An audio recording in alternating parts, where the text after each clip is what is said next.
Petrol اور diesel کی قیمتوں نے پورے ملک کو بے رحم مہنگائی کے حوالے کر دیا ہے۔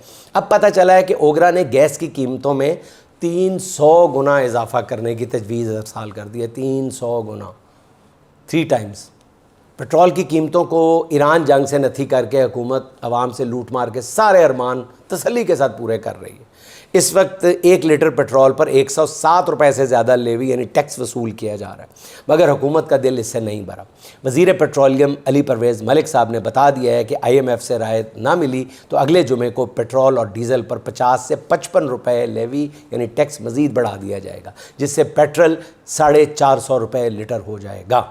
حکمرانوں کی نیت تو بالکل واضح ہے، حیرانی صرف عوام کی برداشت پر ہے۔ دوسری طرف اقوام متحدہ کے حمایت یافتہ global report on food crisis میں انکشاف کیا گیا ہے کہ پاکستان دنیا کے شدید غذائی بحران کے 10 بڑے ملکوں میں شامل ہو گیا ہے، جہاں 1 کروڑ 10 لاکھ افراد شدید غذائی عدم تحفظ کا شکار ہے۔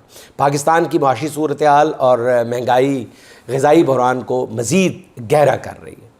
رپورٹ کہتی ہے پاکستان میں 93 لاکھ افراد کرائسس جبکہ 17 لاکھ افراد ایمرجنسی کی انتہائی خطرناک صورتحال میں شامل ہیں، جو قحط سے ایک قدم پیچھے تصور کی جاتی ہے۔